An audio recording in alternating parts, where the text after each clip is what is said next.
Bismillahirrahmanirrahim. Assalamualaikum warahmatullahi wabarakatuh. Alhamdulillahi rabbil alamin. Ashhadu an la ilaha illallah wahdahu la syarikalah. Wa ashhadu anna Muhammadan abduhu wa rasuluhu.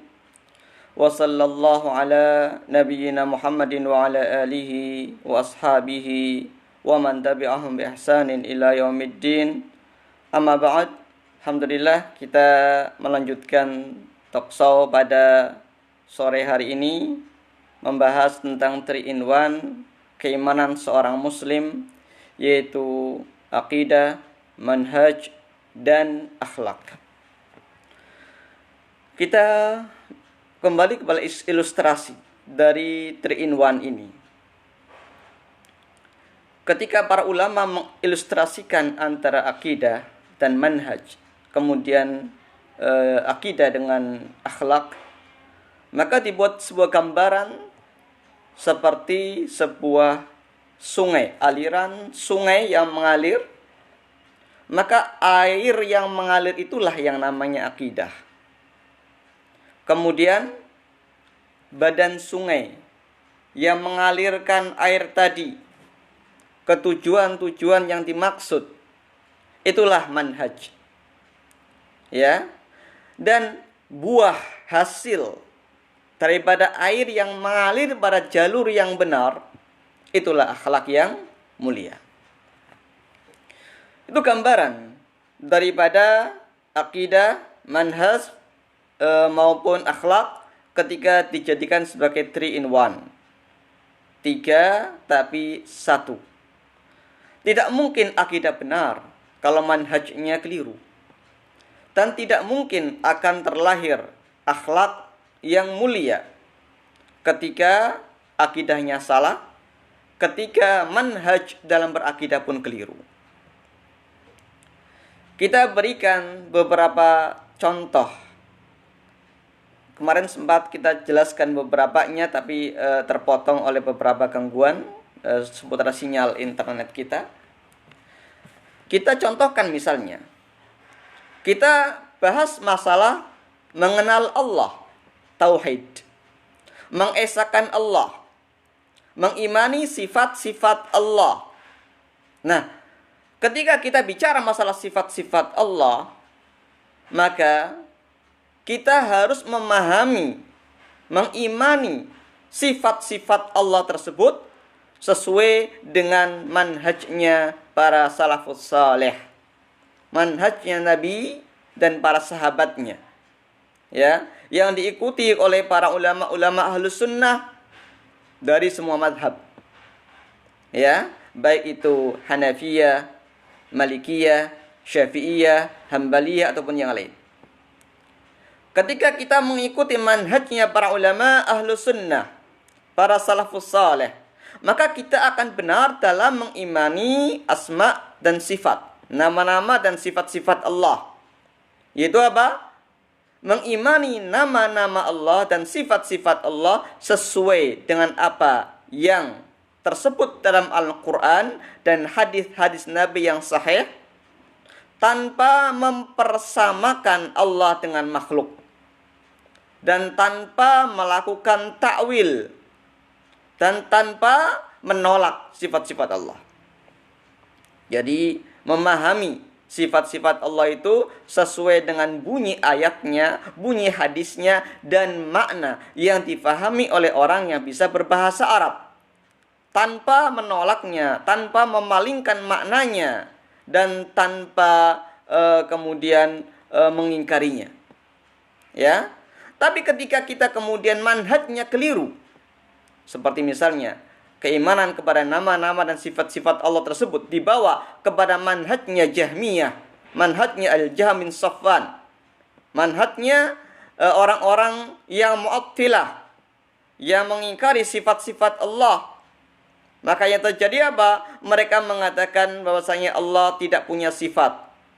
Sehingga aliran Jahmiyah menganggap bahwasanya lafaz-lafaz dalam Al-Quran yang menyebutkan tentang sifat-sifat Allah maupun dalam hadis Nabi, itu semua hanya sekedar lafaz yang tidak dapat dimaknai oleh manusia, sehingga mereka melakukan tafwidul makna.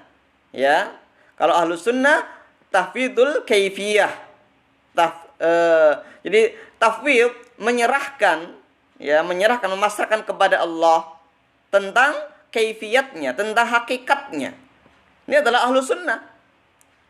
Tapi kalau orang-orang Jahmiyah, mereka mengatakan kita pasrahkan maknanya kepada Allah. Kita nggak boleh menerjemahkan yadullah dengan tangan Allah. Nggak boleh menerjemahkan wajhullah dan wajah Allah. Nggak boleh menerjemahkan sifat-sifat Allah secara makna bahasa, kata mereka. Karena nanti akan menyerupakan Allah dengan makhluk. Kata mereka begitu. Kenapa bisa ada manhaj demikian? Karena pola pikir mereka, manhaj mereka, yang mereka menggambarkan manusia seperti makhluk. Subhanallah. Ya. Ketika mereka dikatakan Allah punya wajah, mereka bayangkan wajah Allah seperti wajahnya manusia. Ya. Ketika mereka mendengar atau membaca ayat ataupun hadis, ya Allah punya tangan, yadullah, tangan Allah, yadullah, mereka membayangkan tangannya seperti tangannya manusia. Akibatnya apa? Kalau dikatakan Allah punya tangan, Allah punya wajah, Allah punya sifat, berarti Allah sama dengan makhluk.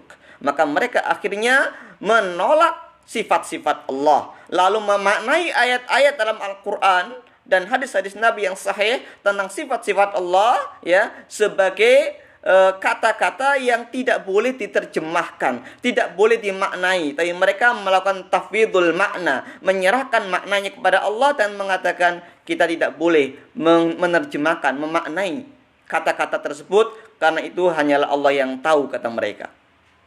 Padahal Al-Quran turun dalam bahasa Arab yang kita bisa belajar tentang bahasa Arab. Tidak ada perbedaan antara ayat-ayat hukum dan ayat-ayat akidah dalam masalah makna. Semua maknanya dapat difahami oleh kita. Ya, asal kita bisa bahasa Arab, kita memahami bahasa Arab atau terjemahannya yang tepat, maka kita faham makna dari sifat-sifat Allah yang tersebut dalam Al-Quran. Nah, akibat mereka menolak mengimani ayat-ayat, makna dari ayat-ayat sifat, makna dari hadis-hadis sifat, maka akibatnya mereka bersu'ul adab, beradab yang jelek, berakhlak yang buruk kepada Allah Subhanahu wa ta'ala. Ya, dengan cara gimana? Dengan cara mereka mengatakan Allah tidak memiliki sifat. Ya, sampai orang-orang Jahmiyah mereka pun menolak nama-nama Allah, ya, karena nama itu hanya sekedar bunyi lafaz yang tidak punya makna, kata mereka. Padahal jelas Al-Asma'ul Husna, nama-nama Allah yang sangat indah. Kata-kata sangat indah berarti apa? Memiliki makna. Nggak mungkin sesuatu dikatakan indah kalau nggak punya makna. Ini contoh. Bagaimana orang-orang Jahmiyah mereka mengingkari nama-nama dan sifat-sifat Allah. Yang pemahaman ini diambil oleh orang-orang Mu'tazilah. Yang mana orang-orang Mu'tazilah mereka kemudian memahami pemahaman Jahmiyah itu dengan sedikit ringan, yaitu mereka menerima nama-nama Allah tapi mereka menolak sifat-sifat Allah. Ya, ini mereka orang-orang Mu'tazilah. Su'ul adabnya, adab yang buruk mereka tunjukkan dengan mengatakan Allah tidak boleh disifati dengan sifat apapun. Sehingga mereka mengatakan Allah tidak berada di atas, tidak berada di bawah, tidak berada di kanan, tidak berada di kiri, tidak berada di depan, tidak berada di belakang, tidak berada di dalam alam, dan tidak berada di luar alam. Subhanallah. Lalu di mana Allah berada? Allah tidak ada di dalam alam dan tidak ada di luar alam. Ketika orang memahami ini, artinya apa? Mereka mensifati Allah sebagai tidak ada, zat yang tidak ada. Ini hakikat daripada akhlak yang buruk dari mereka, orang-orang Jahmiyah, ya, orang-orang Mu'tazilah, ya, ketika mereka mengikuti manhaj yang salah. Mereka ingin manusia bertauhid. Sampai-sampai dalam usulul khamsahnya aliran Mu'tazilah, pemahaman tentang pengingkaran sifat-sifat Allah ini mereka sebut dengan at-tauhid. Jadi tauhid menurut pemahaman Mu'tazilah adalah menolak Allah punya sifat. Karena kalau Allah punya sifat, berarti sama saja dengan Allah, sama seperti mempersamakan Allah dengan makhluknya. Maka mereka menolak Allah punya sifat, sehingga mereka tidak mengatakan perkataan yang sesuai dengan makna-makna yang ditunjukkan oleh Al-Quran dan Sunnah. Tapi mereka mengatakan ayat-ayat tentang nama, asma, dan sifat Allah, nama-nama dan sifat-sifat Allah hanya sekedar lafaz yang tanpa makna. Subhanallah. Su'ul adab mereka kepada Allah dan juga kepada Al-Quran, kepada hadis Nabi. Dan kemudian lebih parah lagi ketika mereka berkuasa. Seperti ketika pada zaman Khilafah Bani Abbasiyah, itu pada zaman Khalifah Al-Ma'mun, Khalifah Al-Mu'tasim, dan Khalifah Al-Bathiq, ya, mereka memaksakan asas tunggal Al-Quran makhluk. Dan siapa yang tidak mau mengatakan Al-Quran makhluk, kemudian diberi hukuman dengan seberat-beratnya hukuman. Imam Ahmad bin Nasr misalnya, sampai dipenggal kepalanya. Ya, Imam Ahmad bin Hambal dipenjara sekian lama, bertahun-tahun dipenjara, ditangkap pada zaman Al-Ma'mun, dipenjara pada zaman Al-Mu'tasim, hingga zaman Al-Wathiq. Saben hari hanya mendapatkan santapan berupa pecutan dari cemeti, sehingga bilur-bilur pada tubuhnya. Subhanallah. Hanya disuruh mengatakan Al-Quran makhluk, tapi beliau tidak mau. Al-Quran tetap firman Allah. Ya. Kenapa demikian? Karena ketika mereka mengatakan Al-Quran adalah kalamullah, sifat kalamnya Allah, sifat ilmunya Allah, berarti mereka mengimani sifat Allah. Maka mereka menolak itu. Sehingga mereka mengatakan Al-Quran makhluk, karena mereka menolak sifat Allah. Maka ketika ada ulama Ahlussunnah yang memperjuangkan akidah Al-Quran kalamullah dan bukan makhluk, mereka pun kemudian melakukan kekerasan ketika mereka punya kuasa. Dicambuk saban hari, ya, sampai biru-biru tubuhnya. Bahkan ada yang dibunuh. Al-Imam Al-Buwaiti, murid utama Imam Syafi'i di Mesir, yang kemudian ditangkap dan dihukum dengan begitu beratnya dalam penjara bawah tanah, hingga akhirnya beliau gugur dalam mempertahankan akidah Ahlussunnah. Subhanallah. Akhlak yang buruk mereka tunjukkan. Ya. Kenapa? Karena manhaj yang salah dalam memahami akidah. Akibatnya tauhid difahami dengan salah, berbuah akhlak yang tercela. Demikian pula kelompok sebaliknya. Kelompok sebaliknya misalnya adalah kelompok-kelompok dari musyabbihah. Mereka memahami ayat-ayat sifat, hadis-hadis sifat, tentang sifat-sifat Allah, tentang nama-nama Allah, tapi dengan mempersamakan Allah dengan makhluk. Ini pun berbuah akhlak yang tercela. Ya, baik akhlak kepada Tuhannya, akhlak kepada Allah, maupun akhlak kepada sesama manusia, ya, maupun akhlak kepada Al-Quran dan Sunnah Rasul. Kita bisa lihat, ya, bagaimana orang-orang dari sebagian kalangan tarekat, ketika mereka tidak bisa menemukan atau tidak bisa mendapatkan kekhusyuan di dalam sholatnya, maka apa yang mereka lakukan? Mereka mengatakan, bayangkan wajah syekh mursyidmu ketika sholat. Ketika tidak bisa membayangkan wajah syekh mursyidnya, taruh fotonya, taruh gambar syekh mursyidnya di arah kiblat ketika sholat. Subhanallah. Ini kelakuan orang-orang yang mempersamakan Allah dengan makhluk dari kalangan tarekat sufiyah. Demikian pula dari kalangan orang-orang Syiah Rafidhah, yang mereka kemudian berpemahaman mempersamakan Allah dengan makhluk, mempersamakan sifat-sifat Allah dengan sifat-sifat makhluk. Akhirnya mereka menuhankan Ali bin Abi Thalib radhiyallahu taala anhu. Pada zaman Ali masih hidup, orang-orang yang menuhankan Ali ini kemudian dihukum mati dengan dibakar hidup-hidup oleh Ali bin Abi Thalib. Tapi bukannya sadar, mereka tambah kafir dengan mengatakan, ketika dibakar hidup-hidup, mereka mengatakan, sekarang kami tambah yakin engkau adalah Tuhan kami. Subhanallah, akhlak yang sangat buruk. Ya, sampai menuhankan manusia, padahal yang dituhankan oleh mereka menolak dan mengingkarinya sekeras-keras pengingkaran. Ya, juga bagaimana orang-orang Syiah ketika mempersamakan Allah dengan makhluk, ya, kemudian sebagian aliran Syiah kemudian menuhankan imam-imam mereka, imam-imam Syiah, ya, dan mereka kemudian meyakini dengan berbagai macam keyakinan-keyakinan klinik. keyakinan-keyakinan yang menyimpang, yang berbuah pada akhlak yang tercela. Sehingga mereka kemudian terkenal sebagai orang-orang yang suka bohong, suka berzina, free sex dan sebagainya atas nama agama, ya. Akibat daripada akhlak yang jelek. Akhlak yang jelek kenapa? Karena akidah yang salah. Kenapa akidahnya salah? Karena manhajnya keliru. Ini dalam masalah tauhid, dalam masalah mengimani nama-nama dan sifat-sifat Allah. Ketika jalan manhaj yang ditempuh salah, maka hasilnya pun akan salah pula dan berbuah akhlak yang buruk. Sehingga wajib bagi seorang muslim untuk memahami akidah dengan cara yang benar, yaitu dengan metode, dengan manhajnya para salafus saleh. Kemudian kita juga bisa melihat pada pembahasan perkara-perkara yang lain seputar masalah-masalah akidah. Kenapa? Karena kembali kepada kita membuat sebuah perumpamaan tadi. Bahwasanya manhaj itu ibarat badan sungainya, saluran airnya. Ketika misalnya ada irigasi, airnya bagus, airnya berkualitas. Tapi saluran airnya salah. Salah mengalirnya, salah sasarannya, salah arahnya. Bukan kebaikan ini yang didapat, tapi apa? Keburukan, banjir, tanaman yang sedikit air kemudian dirusak karena berlebih air, ya, atau sebagainya. Akibat daripada badan saluran air, badan sungai, ya, saluran irigasi yang salah arah.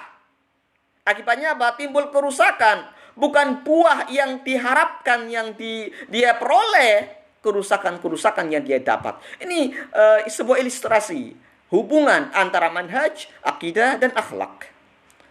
Nah, sehingga seorang muslim wajib hukumnya untuk memahami manhajnya para salafus saleh, manhajnya Nabi dan para sahabatnya dalam berakidah yang akan berbuah kepada akhlak yang mulia. Ya, nah ini yang harus dipahami oleh kita. Nah, bagaimana? Apakah seorang yang sudah memahami manhaj salaf, manhajnya para salafus saleh, dan berakidah dan akidahnya para salafus saleh, ya, berakhlaknya para salafus saleh, tidak akan pernah keliru selama-lamanya? Tentu tidak. Ya, manusia tempatnya salah dan lupa. Ya, manusia tempatnya khilaf. Ya, al-insan mahalul khata' wa nisyan dalam sebuah ungkapan bahasa Arab. Ya, manusia tempatnya salah dan lupa. Ya, artinya apa? Artinya seorang ulama pun dia tidak maksum. Dia tidak terjaga dari kesalahan. Memungkinkan terjadi kesalahan padanya. Ya kan? Nah, begitu juga dengan para ulama ahlus sunnah. Tidak maksum. Tapi kesalahan-kesalahan mereka dapat difahami dan dapat dimaklumi. Karena mereka selaku manusia biasa yang mereka berijtihad. Ijtihad itu bisa benar, bisa salah. Yang mana Rasul mengatakan kalau ijtihad benar dapat 2 pahala, kalau salah dapat 1 pahala. Ini ijtihad para ulama. Ya, artinya mereka meskipun berijtihad, maka ada sebagian hasil ijtihad yang benar, ada sebagian yang keliru. Tapi kesalahan mereka dalam berijtihad adalah tidak berdosa. Kenapa? Dikarenakan mereka sudah memakai metode manhaj yang benar dalam berijtihad. Ya, tapi ketika seseorang tidak memahami metode ijtihad, tidak paham cara berijtihad, lalu mereka memaksakan diri berijtihad, meskipun benar tetap dikatakan sebagai salah. Ya, kenapa? Karena mereka melakukan tanpa ilmu. Ini pentingnya manhaj.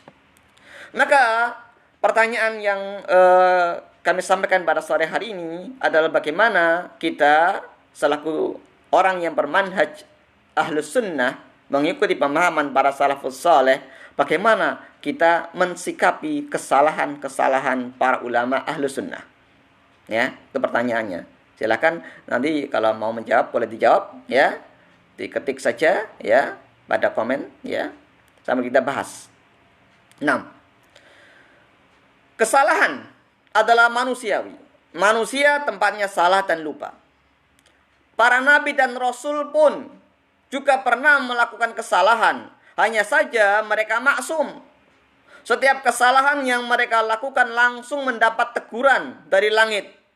Langsung turun ayat yang menegurnya. Ini ketika para nabi dan rasul, maka mereka maksum, terjaga dari kesalahan. Tapi kita bukan rasul, kita bukan nabi. Para ulama bukan nabi. Ya, mereka setinggi-tingginya ilmu seorang ulama, mereka juga bukan nabi. Apalagi kita yang hanya talabul ilmi, yang hanya seorang penuntut ilmu. Jauh dari kesempurnaan. Ya. Lalu bagaimana ketika kita mensikapi seorang ulama, seorang ahli ilmu, bahkan mensikapi seorang awam yang sedang belajar agama untuk mensikapi mereka ketika mereka berbuat kesalahan-kesalahannya. 6. Maka difahami di sini. Kesalahan seorang ulama ahlus sunnah. Kesalahan seorang yang mengikuti pemahaman manhaj para salafus saleh berbeda dengan kesalahan yang dilakukan oleh para ulama-ulama ahli bid'ah, oleh para tokoh-tokoh aliran sesat. Maka tidak sama ketika kita mensikapi kesalahan dari para ulama ahlu sunnah seperti kita mensikapi kesalahan Imam Abu Hanifah misalnya dalam beberapa perkara, ya, atau kesalahan dari para ulama yang lain seperti kesalahan Imam Ibn Hajar Al-Asqalani rahimahullah ta'ala, kesalahan Imam Nawawi rahimahullah ta'ala, dan beberapa para ulama-ulama ahlu sunnah wal jamaah yang lainnya. Tentu berbeda dengan bagaimana ketika kita mensikapi tokoh-tokoh aliran sesat, tokoh-tokoh ahli bid'ah yang mereka melakukan kesalahan. Kenapa? Karena kesalahan ulama ahlu sunnah adalah kesalahan ijtihadiyah. Kesalahan ijtihadiyah yang didasarkan kepada manhaj yang benar, yang sesuai dengan manhaj yang digariskan oleh Nabi dan para sahabatnya.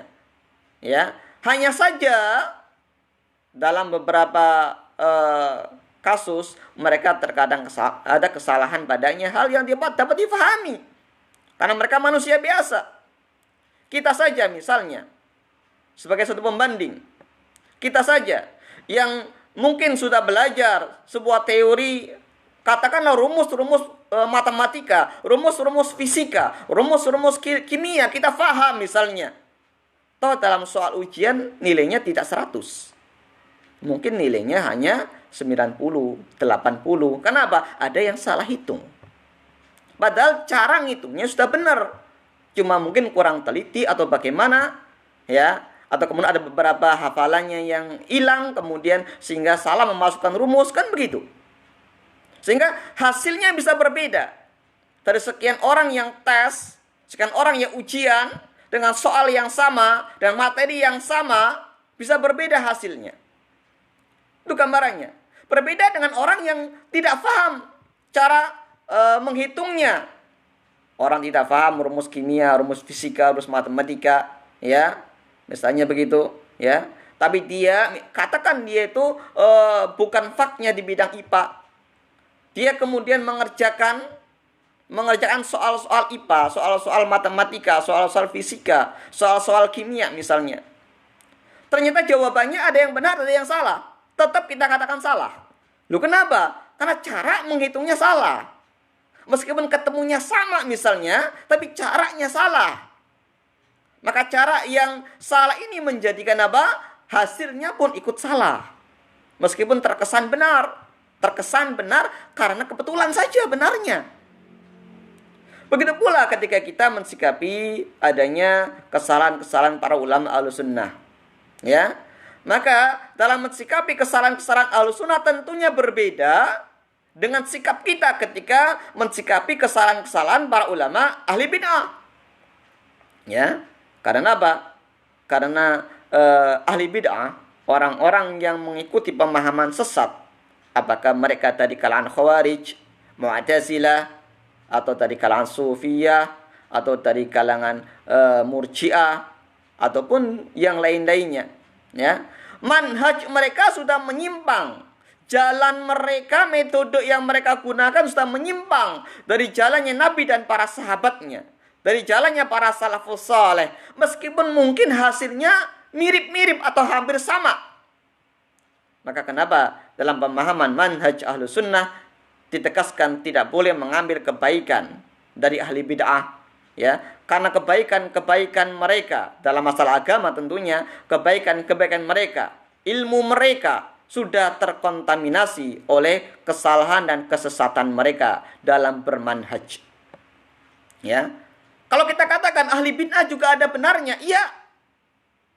Ya, ahli bid'ah juga ada kebaikannya, iya.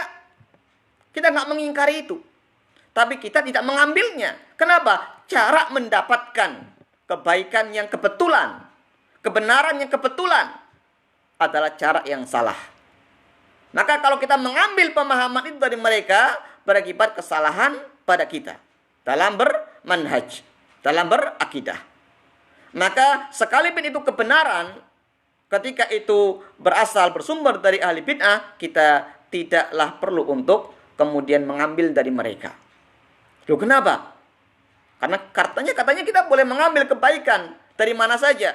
Iya, dari mana saja yang sumbernya jelas. Yang sumbernya jelas. Ya, contoh soal peramal.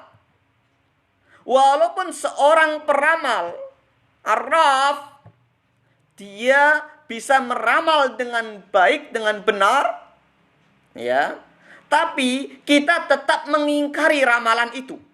Oh, tapi ramalannya tepat. Iya, ramalannya tepat. Tapi kita nggak mengikutinya, nggak mempercayainya. Ya, lu kenapa? Kan benar ramalannya, benar. Tapi kebenaran. Ya, karena itu manhaj yang salah. Hanya Allah yang mampu untuk mengetahui perkara gaib. Tidak ada satu orang pun yang mampu. Hanya Allah yang bisa.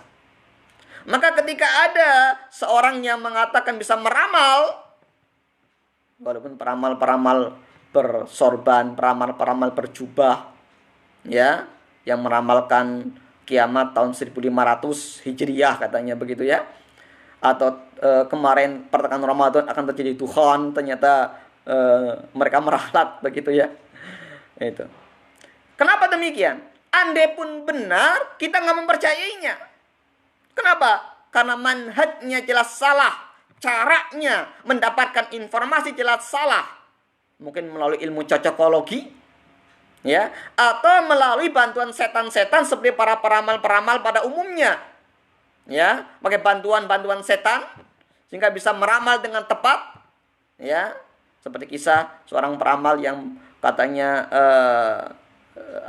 mampu meramal tsunami Aceh misalnya, ya. Nah, walaupun benar ramalannya, kita katakan itu salah. Terus sekarang yang masih banyak orang percaya tentang Jangka Jayabaya, Jongko Joyoboyo, ramalan Jayabaya, ya, itu pun kita nggak boleh mempercayainya. Meskipun mungkin kalau dicocok-cocokkan, cocok betul begitu ya, nggak boleh kita. Karena caranya mendapatkan informasi, ya, tentang masa depan jelas salah, tidak mengikuti daripada ketentuan ayat dan hadis. Itu hanya Allah yang tahu tentang hari esok. Nah, maka demikian pula ketika kita memahami kebenaran dari ahli bid'ah, ya, maka walaupun mereka mengatakan kebenaran, kita tidak boleh mengambil kebenaran dari mereka. Loh, kenapa?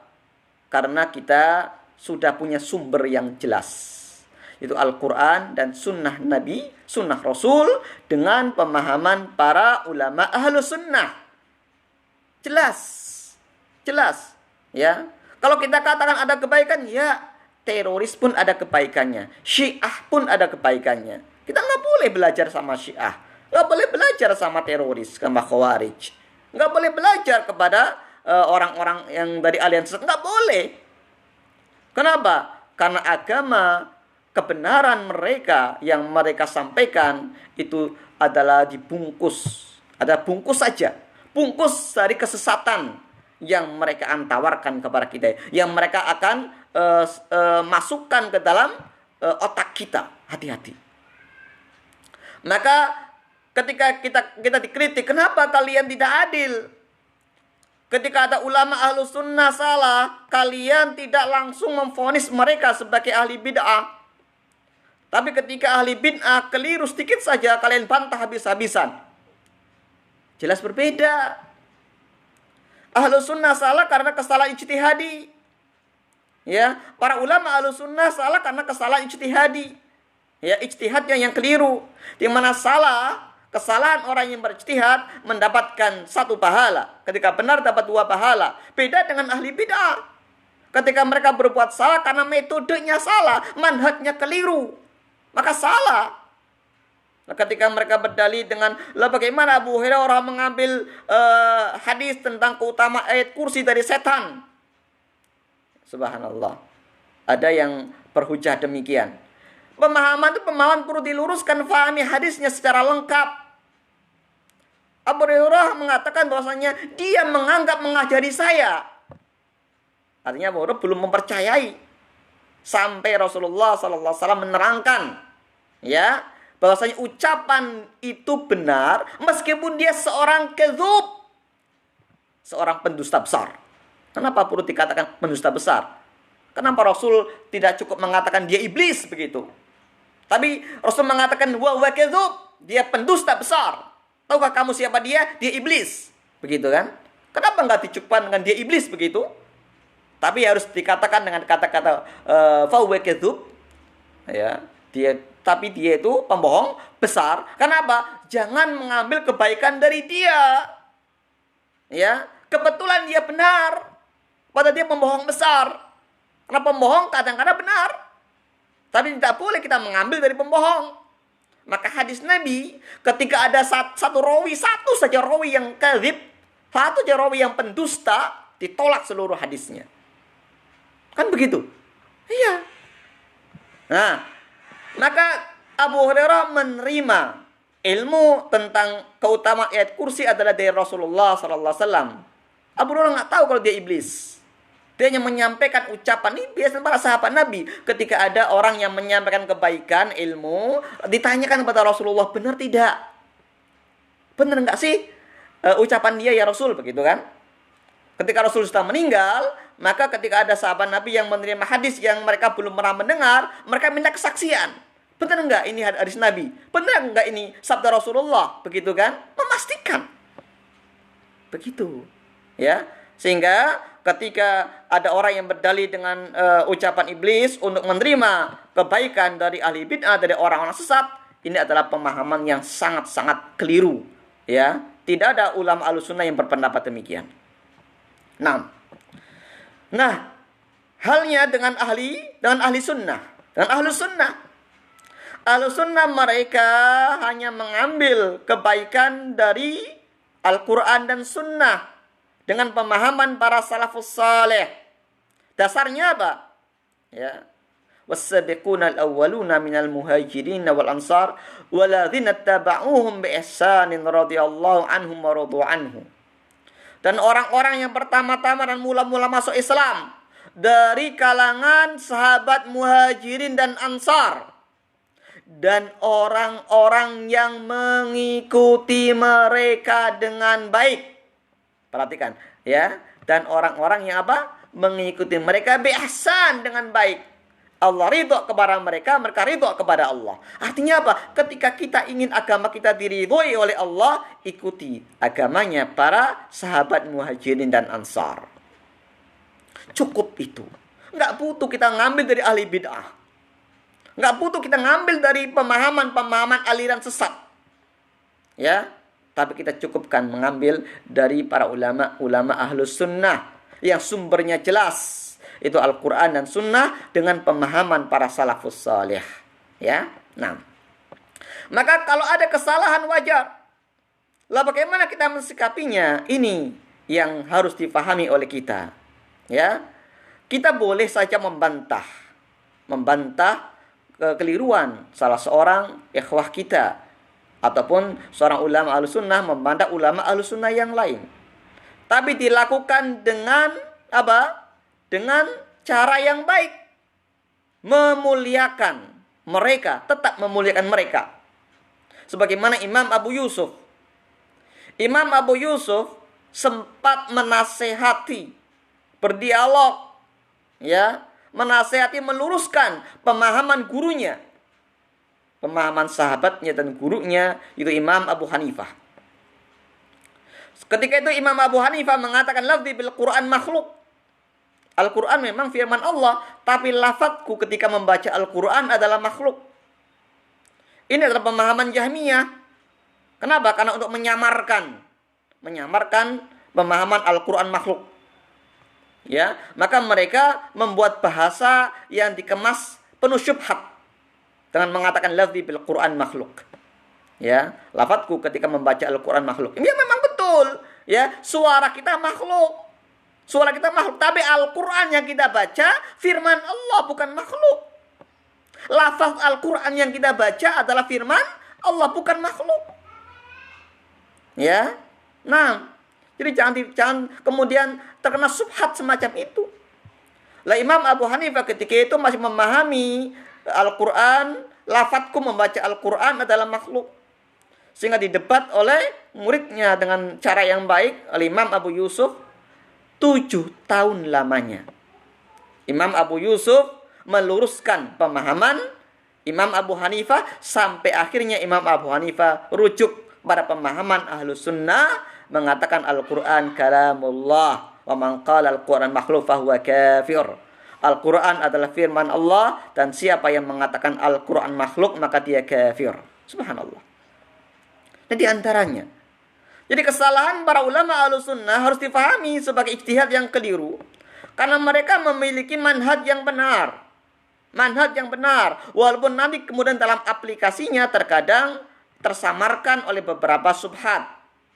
Ya, semacam bagaimana Imam Abu Hanifah yang tadi ya mengalami beberapa subhat.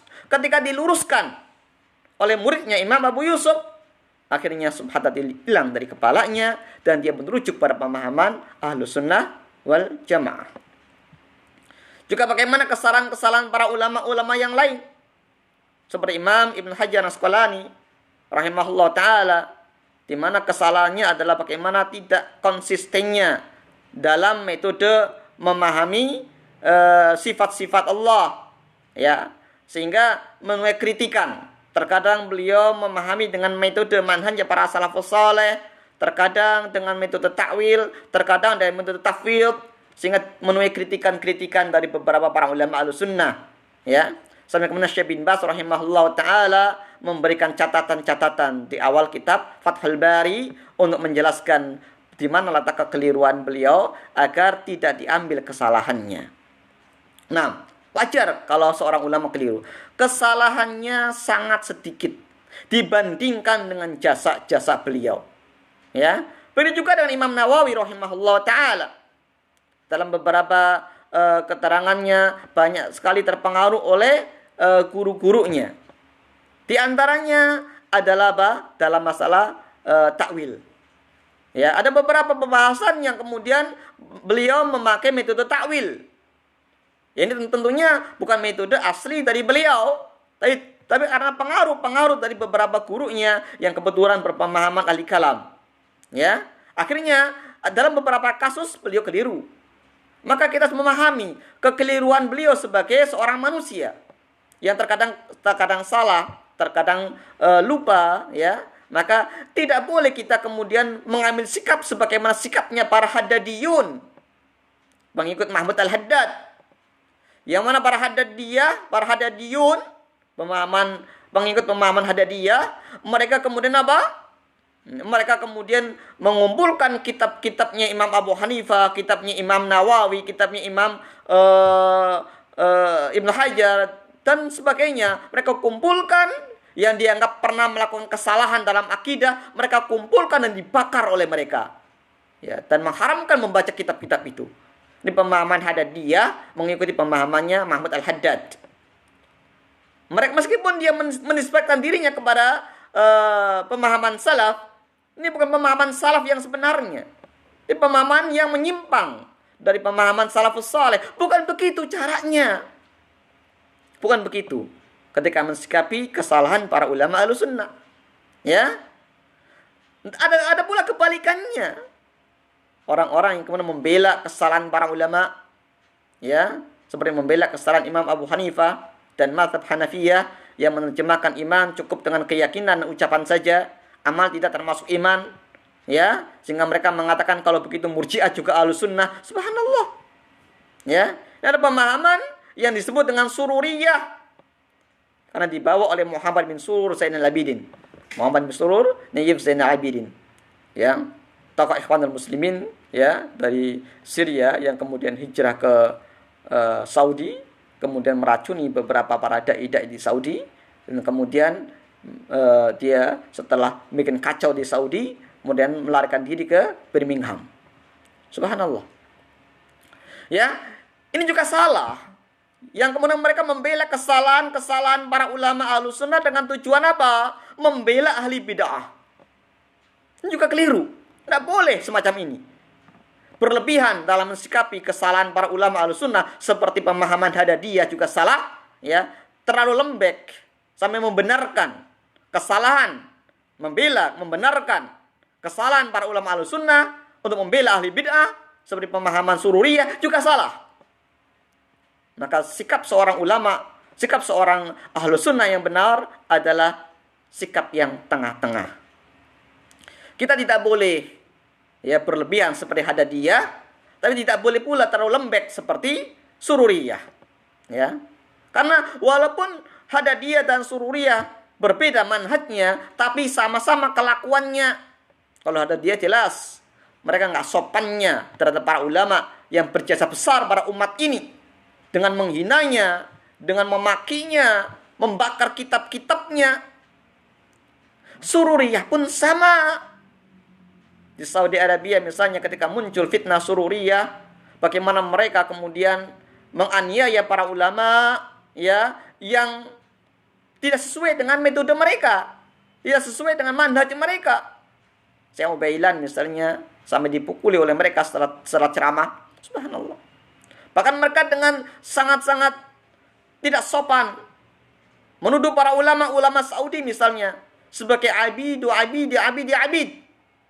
Budaknya budak. Dan tuan pertamanya adalah Amerika, kata mereka. Subhanallah. Sampai sekarang masih seperti itu. Ya. Karena kata mereka, para ulama di Saudi itu adalah budaknya menteri-menteri mereka, menteri-menteri Saudi.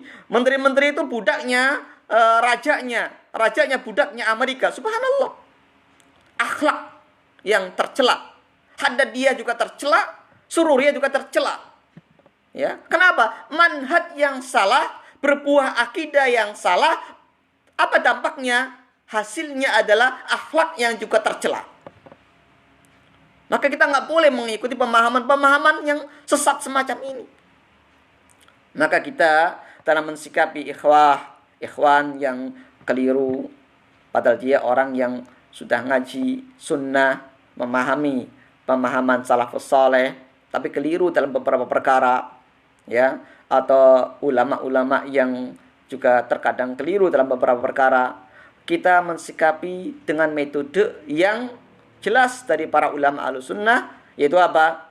Yaitu kita tidak boleh mengambil kesalahan-kesalahannya, ya, memberi uzur terhadap kesalahan-kesalahannya, karena mereka bukan ahli bid'ah. Metode mereka, manhaj mereka adalah manhajnya Ahlus Sunnah, ya kan, bukan manhajnya ahli bid'ah, bukan manhajnya Khawarij, bukan manhajnya Murji'ah, bukan manhajnya Syiah, Rafidhah, bukan. Ya, mereka berada di atas manhajnya para salafus salih. Ya, tapi mereka mengalami kekeliruan karena mereka manusia biasa seperti kita yang kadang salah dan lupa. Maka ketika mensikapi kesalahan-kesalahan para ulama Ahlus Sunnah atau ikhwan-ikhwan kita di kalangan Ahlus Sunnah, hendaklah kita menasihati mereka dengan baik. Kalau para ulama Ahlus Sunnah, maka kita tidaklah mengambil kesalahan mereka, tapi jangan meninggalkan mereka. Sebagaimana para ulama Ahlus Sunnah ketika mensikapi bagaimana kekeliruan yang sering dilakukan oleh Syekh Abdurrahman bin Jibrin rahimahullah ta'ala.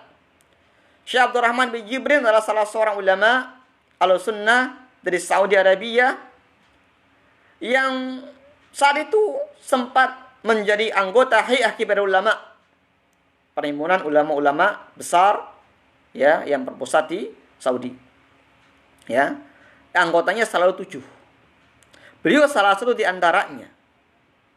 Tapi beliau punya sisi kelemahan, yaitu beliau termasuk ulama yang mutasahil, ulama yang terlalu bermudah-mudah dalam memberikan pujian. Maka keadaan ini dimanfaatkan oleh sebagian dari aliran-aliran sesat.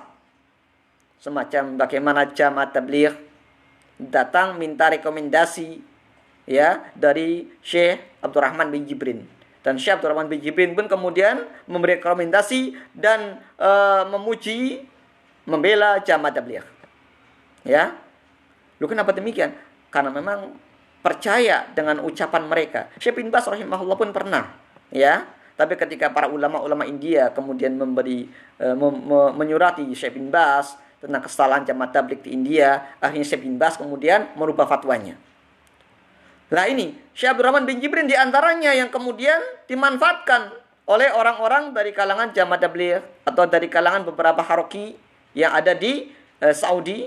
Ya akibatnya jadi apa? Pembenaran. Nih, kami dibenarkan, didukung oleh Syekh bin Jibrin, kata mereka.